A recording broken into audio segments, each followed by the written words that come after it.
si je dois mettre un système BI, d'abord il faut développer la vision.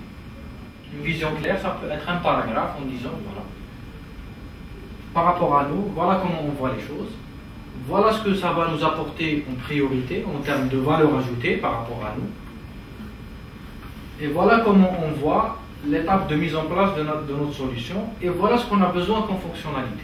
Tout ce qu'on est en train de dire en termes de besoin, ça peut être dit en phase. Ça peut être aussi planifié dans le temps pour monter en crescendo, parce qu'il ne faut pas oublier qu'on va mettre en place un système, qu'on va former des utilisateurs, que ces utilisateurs, il faut qu'ils soient sensibilisés, il faut qu'ils adhèrent à notre logique, etc. C'est ce qu'on appelle la business value.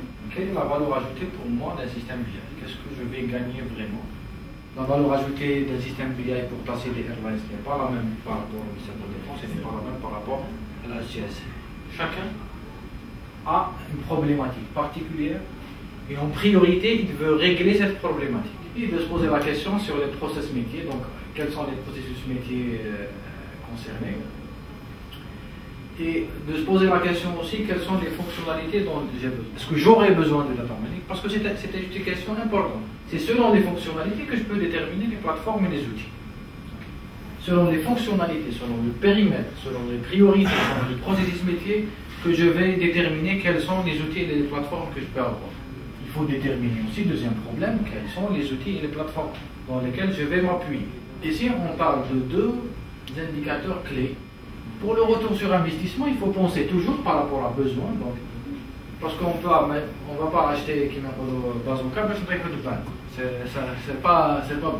Par rapport aux fonctionnalités, j'achète ce qui me convient. Je vais acheter le produit par rapport à quelle fonctionnalité, et je vais le rentabiliser à partir de quand? Je vais avoir à rentabiliser le produit TF à certaines années, c'est pas la peine, parce que d'ici à certaines années, ma technologie aura évolué, on n'aurait pas besoin de ça. Le coût total de position, il est fixé par rapport à quoi? Le coût d'acquisition, c'est normal. Les autres coûts d'extension, de maintenance, de ressources humaines, de formation. Est-ce que j'ai des ingénieurs formés ou les former les ingénieurs? Les coûts de formation, derrière ça. Il faut les calculer. Et généralement, j'ai besoin aussi d'un partenaire qui m'accompagne pour réaliser ça. Parce que je ne connais pas des entreprises, même des multinationales, qui réalisent leur système BI en interne. Les ressources BI, généralement, ils sont des ressources chères. D'ailleurs, même si c'est une expertise particulière, ce n'est pas du développement applicatif, ce n'est pas du développement classique.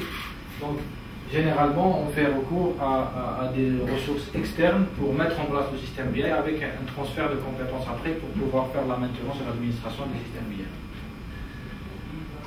L'existence aussi de partenaires spécialisés. Est-ce que qu'il y a à proximité de Marrakech, est-ce qu'il existe des centres de formation pour cette technologie ou pas en Algérie? Donc toutes ces questions-là vont être posées avant toute acquisition de plateforme.